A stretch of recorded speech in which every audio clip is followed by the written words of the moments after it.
Amen. Nous acclamons le Seigneur. Que Dieu soit loué. Nous sommes en train de voir donc un sous-thème intitulé « La responsabilité dans le champ de Dieu ». Et donc, nous avons compris par la grâce de Dieu que Dieu avait créé un champ dès le commencement.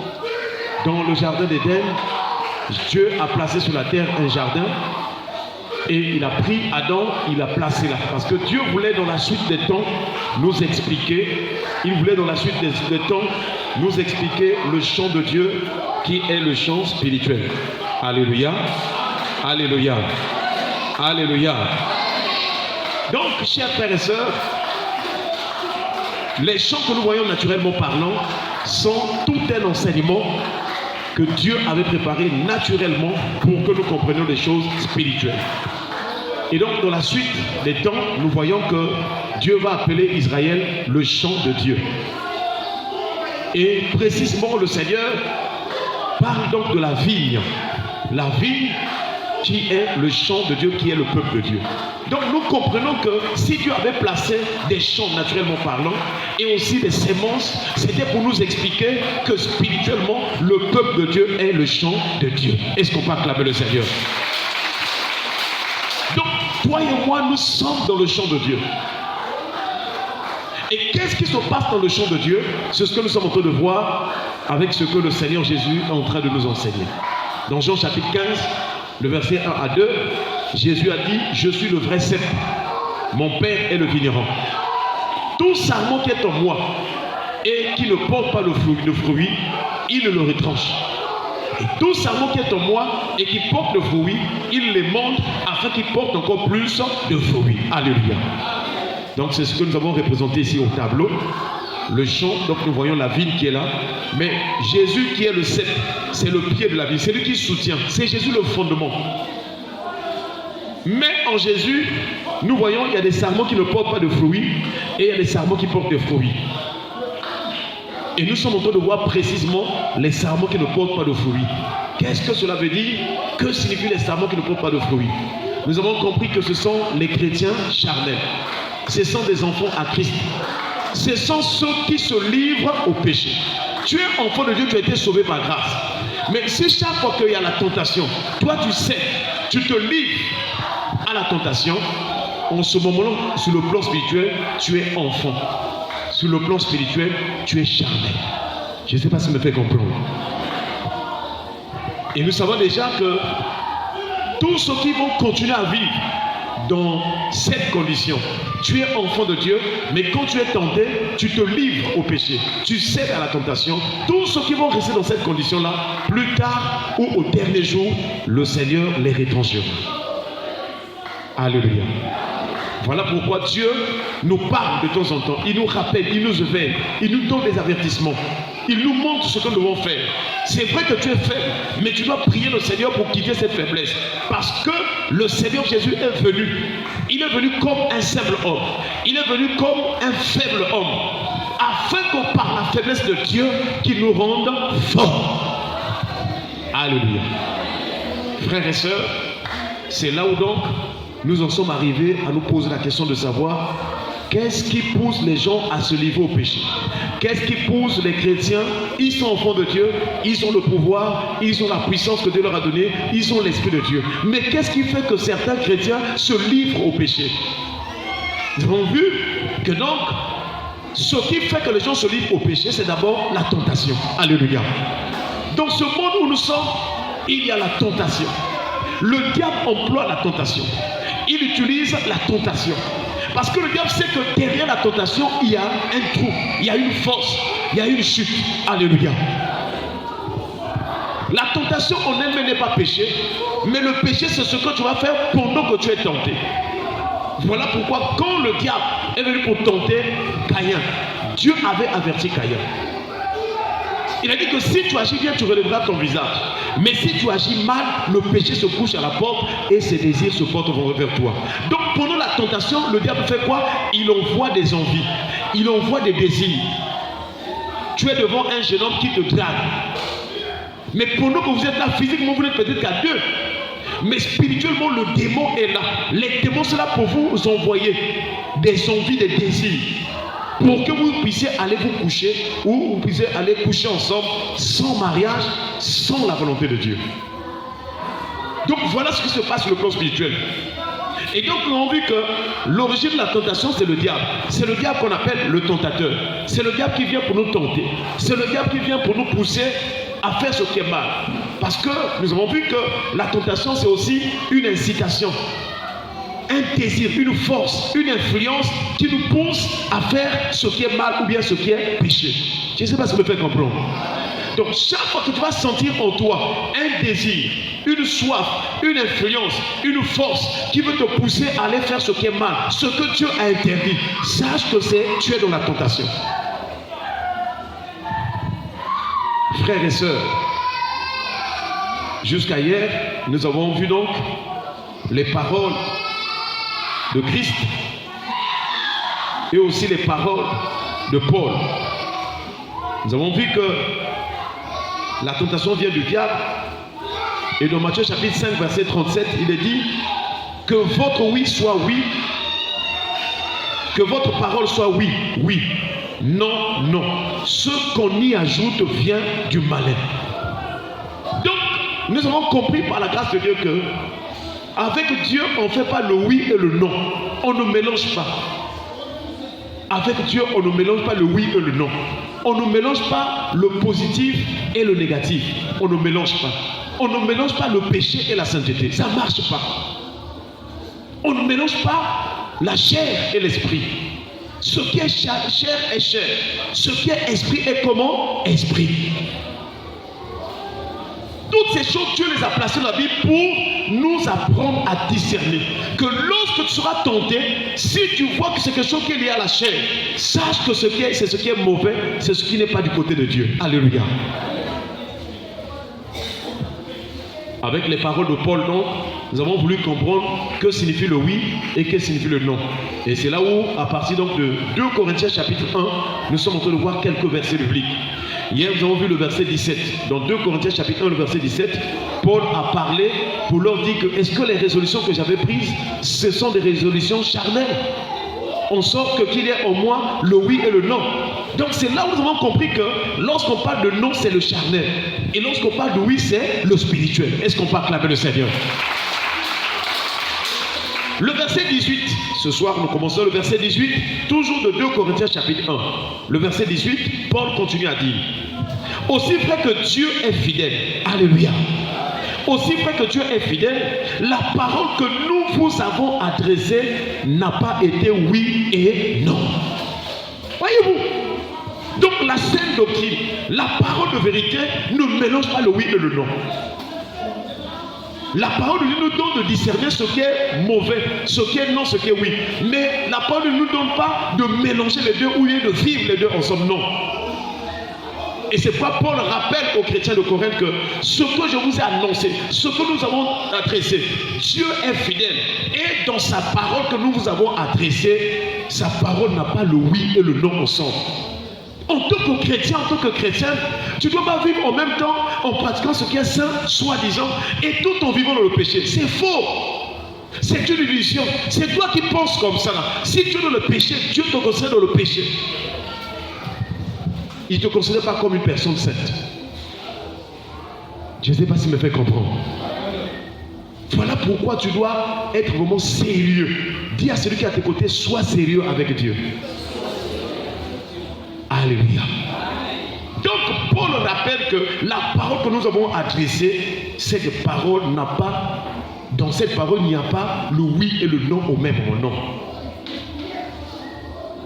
Le verset 19, 2 Corinthiens chapitre 1 toujours, le verset 19. Car le Fils de Dieu, Jésus-Christ, qui a été prêché par nous au milieu de vous, par moi, et par Sylvain et par Timothée, n'a pas été oui et non. Donc la parole qu'on disait là, que ta parole soit oui, oui, non, non. Nous venons maintenant comprendre ici, Paul explique que cette parole-là, c'est la personne de Jésus. Est-ce qu'on peut acclamer le Seigneur? personne de Jésus, il n'y a pas le oui et le non. Dans la personne de Jésus, il n'y a pas la sainteté et l'unité en même temps. Mais en Jésus, il n'est que ça. Alléluia. Voilà pourquoi, lui qui est sans péché, Jésus-Christ, il est venu pour nous sauver parce que nous étions des pécheurs. Frères et sœurs, la parole de Dieu est merveilleuse. La parole de Dieu, c'est tout un mystère. Et là, nous comprenons que le oui dont on parlait, c'était une personne. Il dit, car le Fils de Dieu, Jésus-Christ, qui a été prêché par nous au milieu de vous, par moi et par Sylvain et par Timothée, n'a pas été oui et non. Mais c'est oui qui a été en lui. Est-ce qu'on peut acclamer le Seigneur? Donc le oui était en Jésus-Christ. Le oui, c'est la nature de Jésus. Le oui, c'est ce qui est de Christ. C'est pourquoi nous avons dit que c'est la sainteté, c'est la volonté de Dieu. C'est ce qui est agréable. C'est une bonne vie. C'est une meilleure vie. En Jésus-Christ, il y a le oui. Et c'est lui, on va voir ça tout à l'heure, Jésus-Christ, la personne du oui. Le verset 20, toujours de 2 Corinthiens chapitre 1, 2 Corinthiens chapitre 1, le verset 20. Il est écrit, car pour ce qui concerne toutes les promesses de Dieu, c'est en lui qu'est le oui. Est-ce qu'on peut acclamer le Seigneur? Je ne sais pas si tu es en train de comprendre. Donc ici on va rappeler que car pour ce qui concerne toutes les promesses de Dieu, c'est en lui qui, Jésus-Christ, qu'est le oui. Or nous savons dans la Bible, notamment pour toutes les promesses que Dieu nous a faites, ces promesses-là concernent une personne. Et cette personne, on l'appelle la postérité ou la descendance d'Abraham. Et cette descendance qu'on appelle, qui va vivre, qui va manifester la bénédiction de Dieu sur toutes les nations, c'est la personne de Jésus. Voilà pourquoi il est dit que toutes les nations espéreront en lui. Alléluia. Frères et sœurs, c'est merveilleux. Le oui, c'est la personne de Jésus, c'est l'accomplissement des promesses de Dieu. Et Jésus, c'est lui l'accomplissement des promesses de Dieu, la parole de Dieu, de la loi et des prophètes. C'est lui Jésus. C'est en lui qu'il y a le oui. Voilà pourquoi si tu dis que tu as reçu Jésus comme Seigneur et Sauveur, tu dois marcher dans le oui. Tu dois marcher dans la sainteté et la sanctification. C'est pas possible que tu sois un véritable chrétien, mais toi, tu es en train de vivre encore avec un copain sans mariage. Tu es en train de placer des mèches sur toi, des vernis, des choses du monde sur toi, des choses qui sont inspirées, qui viennent du monde des ténèbres. Nous vous rappelons, frères et sœurs, que dans ce monde, il y a des choses de Dieu, mais il y a aussi des choses de Satan. En tant qu'enfant de Dieu, lorsque tu lis la parole, lorsque la parole te parle, tu dois écouter ce que la parole dit. La parole dit, n'aimez pas le monde, n'aimez pas le monde ni les choses qui sont dans le monde. Si quelqu'un aime le monde, l'amour du Père n'est point en lui. Et on nous cite les choses qui sont le monde, la convoitise de Dieu. Qu'est-ce qui attire les yeux? Les choses du monde. La convoitise des yeux, la convoitise de la chair, qu'est-ce qui donne l'envie? Qu'est-ce qui donne le plaisir? Qu'est-ce qui pousse au sexe? Mais ce sont les choses du monde. Si vous prenez deux femmes, celle qui est naturelle et celle qui a mis les beautés, vous allez voir que celle qui a mis la beauté cosmétique va beaucoup plus attirer dans le péché. Va donner l'envie d'aller faire ce qui est sexuel, ce qui est impur. Par contre, celle qui est naturelle inspire la pureté. Est-ce qu'on peut acclamer le Seigneur? C'est pourquoi aussi, si on prend deux femmes, deux personnes qui sont là, l'une est habillée en sexy, collant serré bien là, et l'autre habillée en pâle. Celle qui est habillée en sexy va exciter les gens au péché. Parce qu'elle a placé les choses du monde en elle, des attraits de ce monde. Voilà pourquoi, frères et sœurs, nous te prêchons les choses pour que ton âme n'aille pas en enfer. Mais si tu continues à mélanger le monde, tu viens prier le dimanche, ou bien le samedi, tu vas en boîte. Tu vas dans les boîtes de nuit, tu vas dans les caves, dans les ngandas. Et le dimanche, tu viens prier. Sache que devant Dieu, tu es vraiment ce sarment-là qui ne porte pas de fruits. Et tu es en situation de danger. Si tu meurs dans cette condition-là, tu iras en enfer. Dis à celui qui est à tes côtés, les temps sont finis.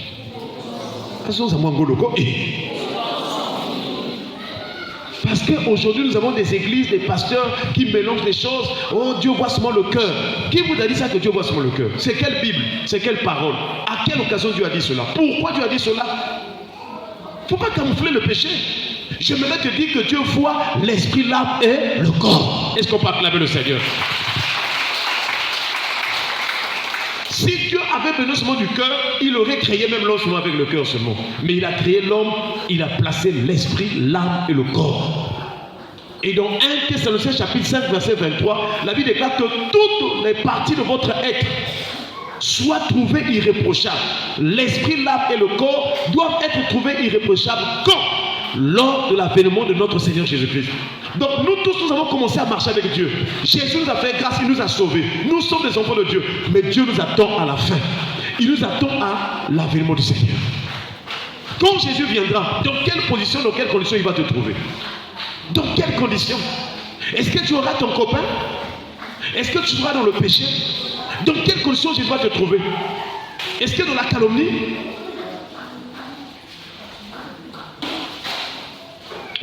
Démon, est-ce qu'il y a pu? Tu lâches cette soeur au nom de Jésus. Nous n'avons pas de temps, appel avec les démons. Et s'il y a un pacte entre cette fille et vous, est-ce qu'il y a pu? Nous brisons cela. Nous vous paralysons au nom de Jésus. Voyez ce qu'on est en train de dire. Maman Bouéiza, les choses du monde, ça entraîne les démons dans les corps des gens. Une petite fille comme celle-là, pourquoi les démons? C'est qu'il y a des choses qui se passent. Et à la télévision, tous les jours, les séries, beaucoup de choses que les gens sont en train de suivre, ça fait rentrer les démons. Les gens ont mené des pactes, des alliances avec les démons sans le savoir. Mais quand on vient à l'église, combien la puissance de Dieu qui est là, la puissance de Dieu fait trembler et tomber qui? Les démons. Est-ce qu'on peut acclamer le Seigneur? Et le démon vient que pour détruire. Si vous ne faites pas attention à ces choses-là, ça va vous détruire. Ça va détruire vos enfants. Ça va détruire. Donc, nous voyons que c'est en Jésus-Christ qu'est le oui. Le signe que tu es en Christ, tu es dans le oui, c'est faire la volonté de Dieu, c'est-à-dire se sanctifier. Maintenant que tu écoutes la parole, si tu avais la vie de péché, il faut prendre la décision. Alléluia. Il faut prier pour dire, Seigneur, je reconnais que j'étais dans le péché, mais je ne veux pas être ce sarment-là. Je veux être une personne qui porte le fruit. Donne-moi la force. Donne-moi la force d'enlever les mèches, d'enlever ces choses-là, d'enlever la beauté du monde. Je veux être naturel comme tu m'as créé. Je vous assure, demande la force au Seigneur de tout ton cœur. Mais si toi tu pries au Seigneur, je vais enlever les mèches, mais dans ton cœur tu aimes ça. Là tu es dans le oui et tu mélanges les choses. Ça ne marchera pas. Mais nous prions que Dieu te donne la force pour que tu sois délivré au nom de Jésus. Frères et sœurs, pour terminer, donc nous voyons que en ce qui concerne toutes les promesses de Dieu, 2 Corinthiens chapitre 1 verset 20, en ce qui concerne toutes les promesses de Dieu, c'est en lui qu'est le oui. Et puis la Bible déclare, c'est pourquoi encore l'amen par lui est prononcé par nous à la gloire de Dieu. Est-ce qu'on peut acclamer le Seigneur? Donc on explique que si nous sommes dans le oui, si nous reconnaissons que le oui est en Jésus, quand Jésus s'exprime, quand la parole est prêchée, le signe que nous avons le oui, nous devons dire quoi? Amen. Mais le but pour lequel tu dis amen, c'est pour la gloire de Dieu. C'est pas un amen charnel comme dans certaines églises. Il y a des gens qui font les amen pour jeter les jetons chez d'autres personnes. Amen. Mais tu dois dire amen parce que tu comprends, tu as accepté, tu as dit oui. Ce qui est péché, c'est la vérité, c'est la vie. Je l'accepte, c'est vrai, c'est authentique. Car Jésus est le seul vrai Dieu, il est le Dieu véritable et la vie éternelle. Est-ce qu'on peut acclamer le Seigneur? Comme l'amen est dit pour la gloire de Dieu, nous voyons dans la Bible donc que l'amen dont on parle, c'est une personne. L'amen, amen, c'est une personne. C'est dire oui à Jésus. Et c'est pourquoi dans Apocalypse chapitre 3, le verset 14. Apocalypse chapitre 3, le verset 14, il est écrit. Écrit à l'ange de l'église de Laodicée. Apocalypse chapitre 3 verset 14. Écrit à l'ange de l'église de Laodicée. Voici ce que dit l'amen. Est-ce qu'on peut acclamer le Seigneur? Voici ce que dit l'amen, le témoin fidèle et véritable. Le commencement de la création. Ou bien le principe de la création de Dieu. Donc l'amen c'est Jésus-Christ. C'est lui le commencement de toutes choses. C'est par lui que Dieu a créé l'univers, le monde. C'est Jésus. C'est lui l'amen. C'est lui le oui. Et si tu l'acceptes, frères et sœurs, Jésus est capable de changer ta vie. Même si tu étais prostitué, tu étais chanvreur, tu étais dans le monde des ténèbres, tu faisais ce qui est mal. Si tu laisses Jésus régner dans ton cœur, tu l'acceptes comme Seigneur et Sauveur, Jésus est le Tout-Puissant. Aucune puissance peut résister devant lui, aucune force.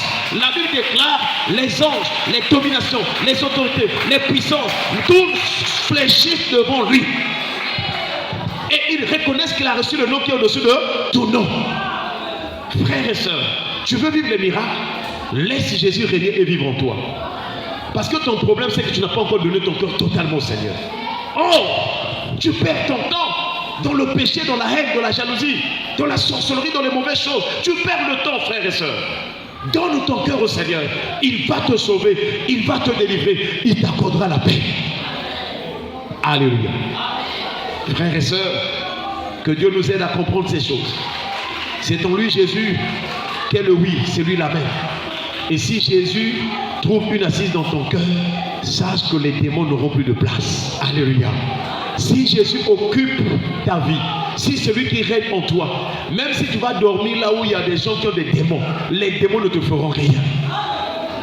Si tu as Jésus dans ton cœur, dans ta vie, si c'est lui qui devient ton maître, tu as accepté de dire Seigneur, sois mon maître, dirige ma vie, dirige mon âme, conduis-moi comme tu veux, je me soumets, je m'humilie, je me donne à toi. Si c'est maintenant Jésus qui règne en toi, de tout, dans ton cœur, dans ton âme, si c'est lui, tu suis maintenant les directives de Jésus, tu fais la volonté de Christ, si c'est lui, frères et sœurs, tu vas pratiquer la justice de Dieu. Tu vas faire ce qui est agréable au Seigneur. Voilà donc la meilleure des délivrances.